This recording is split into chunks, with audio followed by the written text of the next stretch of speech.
जैसा कि हम सभी को पता है कि आजकल जितने भी पैसे ट्रांसफर किए जाते हैं, यहाँ पे किसी को पैसा भेजना हुआ या फिर किसी को मर्चेंट को पैसा देना हुआ, ज्यादातर फोन पे लोग इस्तेमाल कर रहे हैं। और इन केस में क्या हो रहा है कि फोन पे के जरिए आप किसी को भी एक गलत नंबर के मिस्टेक से या फिर एक गलत अकाउंट नंबर डालने की वजह से किसी दूसरे बैंक अकाउंट में पैसा ट्रांसफर कर देते हैं। या फिर दूसरी केस में क्या होता है कि इस समय बहुत ज्यादा ऑनलाइन स्कैम हो रहा है, जिसके मदद से आप बहुत फ्रॉड अकाउंट में पैसे ट्रांसफर कर देते हैं। और इन सभी केस में आप अपने पैसे को वापस लेना चाहते हैं, लेकिन आपको प्रोसेस पता नहीं है, जिसमें आरबीआई ने एक गाइडलाइन जारी कर दी है कि अगर आप चाहें तो अपने पैसे को 24 घंटे के अंदर रिफंड करा सकते हैं, या फिर एक्सीडेंटली कभी भी पैसा आपने ट्रांसफर कर दिया है तो आप इजीली उस पैसे को ले पाएंगे। हम जब कभी ट्रांजेक्शन करते हैं फोन पे या फिर गूगल पे से, तो उसकी एक ट्रांजेक्शन हिस्ट्री होती है जो इस प्रकार से दिखाई जाती है। इसी ट्रांजेक्शन हिस्ट्री से आप रिफंड ले पाएंगे विद इन 24 आवर्स में, यानी कि 24 घंटे में। तो चलिए इस प्रोसेस को जान लेते हैं। इससे पहले आपसे एक छोटी सी रिक्वेस्ट है कि अगर अभी तक आपने इस चैनल को सब्सक्राइब नहीं किया, सब्सक्राइब कर लीजिए, साथ ही बेल आइकन को जरूर प्रेस कर लें और कमेंट सेक्शन में जरूर बताएं कि आपके साथ किस प्रकार से स्कैम हुआ या फिर किस प्रकार से आपने ट्रांसफर किया। साथ में इसको अपने फ्रेंड सर्कल में जरूर भेजें ताकि औरों का भी हेल्प हो सके। दोस्तों, सबसे पहले ये जान लीजिए कि इसके जो प्रोसेस करने के तरीके हैं, कई तरीके हैं। सबसे पहले अगर आपने फोन पे से किसी को पैसा ट्रांसफर किया है तो ट्रांसफर करने के बहुत सारे मोड्स होते हैं। जैसे यहाँ पे देखेंगे कि आप एक मोबाइल नंबर के थ्रू भेजते हैं, कि मोबाइल नंबर डालते हैं उससे डायरेक्टली बैंक अकाउंट में चला जाता है। तो इस केस में क्या होता है कि जब आप मोबाइल नंबर डालते हैं, अगर मोबाइल नंबर गलत करते हैं तो दूसरे के अकाउंट में पैसा चला जाता है। ठीक है। दूसरा तरीका क्या है कि आप अकाउंट नंबर डालने के बाद मोबाइल नंबर से ट्रांसफर करते हैं, यानी कि यहाँ पे क्लिक करते हैं, क्लिक करने के बाद अकाउंट नंबर डालने का ऑप्शन आता है, अकाउंट नंबर डालते हैं, इस केस में गलत डाल देते हैं तो भी रिफंड हो जाता है। लेकिन किसी किसी को ये पता नहीं होता है कि जो अकाउंट नंबर हमने डाला है अब यहाँ पे लास्ट का 4 डिजिट दिखा रहा है, तो इसका पूरा कैसे देखें, यानी कि पूरा जो अकाउंट नंबर लिखा है उसको कैसे देखें। तो उसको देखने के लिए मैंने वीडियो बनाया हुआ था, लेकिन आप फिलहाल देख लीजिए। मान लीजिए इसका अकाउंट नंबर पूरा देखना है तो इस जो 3 डॉट बनता है इस पर आपको क्या करना है, क्लिक करना है। यहाँ पे क्लिक करने के बाद यहाँ पे देखेंगे एक एडिट का ऑप्शन आ रहा है, सिंपल आपको एडिट पे क्लिक कर देना है। जो अकाउंट नंबर होगा यहाँ पे शो कर देगा और नाम सब कुछ यहाँ पे शो कर देता है। तो इस तरीके से अकाउंट नंबर चेकअप कर पाएंगे कि किस अकाउंट नंबर पे हमने पैसा ट्रांसफर किया हुआ है। इंटरनेट किस ये प्रॉब्लम हो सकता है। अब यहाँ पे 2 तरीके से हमने पैसा भेजा, फिर एक लास्ट तरीका है यहाँ पे आपने QR कोड से स्कैन करके किसी को पैसा ट्रांसफर किया। और जितना भी आप पैसा ट्रांसफर करते हैं कहाँ पर शो करता है, ट्रांजेक्शन हिस्ट्री में। तो ट्रांजेक्शन हिस्ट्री पे आपको क्लिक करना है।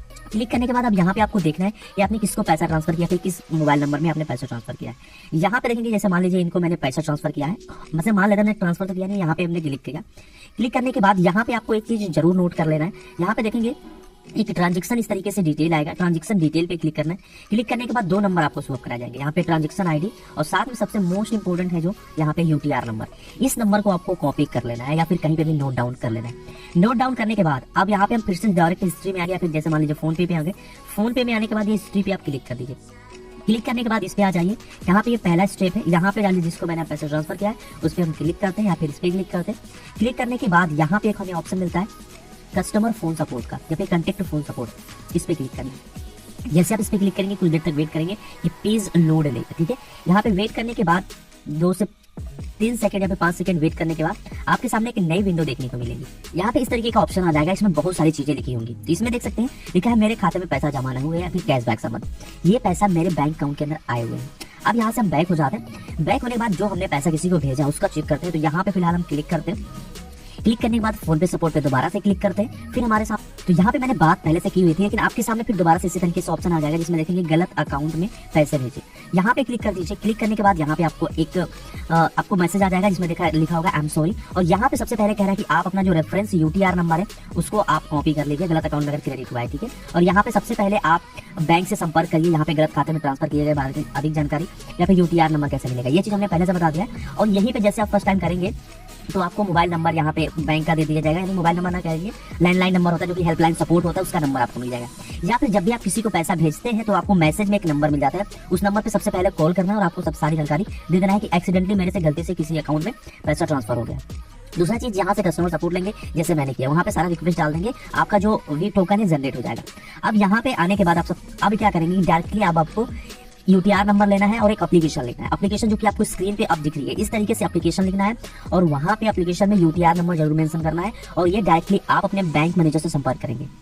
इन केस में होता क्या है कि अगर मान लीजिए आपका जो बैंक है स्टेट बैंक है या फिर कोई और बैंक है और जिसमें आपने पैसा ट्रांसफर किया वो भी स्टेट बैंक है या फिर जिससे जो आपका अकाउंट है सेम अकाउंट है, तो बैंक मैनेजर उस जो बेनिफिशियरी उससे कांटेक्ट करेगा और 24 घंटे के अंदर आपका जो पैसा है आपको वापस करा दिया है। क्योंकि आरबीआई की गाइडलाइन यही कहती है, जो कि न्यू गाइडलाइन आई है, यहाँ पे देख सकते हैं स्क्रीनशॉट पे मैंने लगाया हुआ है।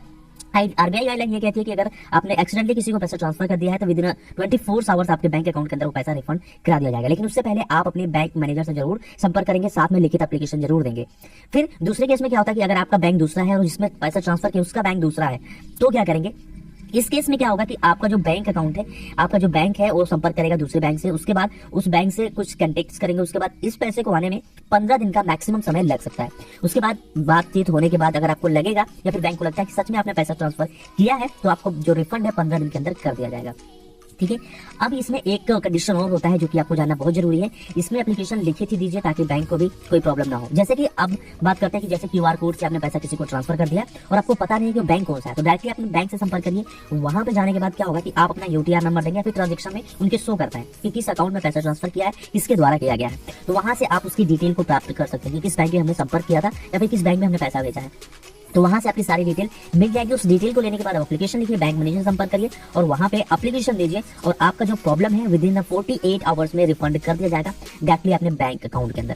तो इस तरीके से यही प्रोसेस है। एप्लीकेशन का जो लिखने का है तो आपको वीडियो के डिस्क्रिप्शन में भी मिल जाएगा, वहां पे मैंने एप्लीकेशन को दे दिया है, वहां से आप वीडियो को डिस्क्रिप्शन पे क्लिक करके इजिली नोट कर पाएंगे।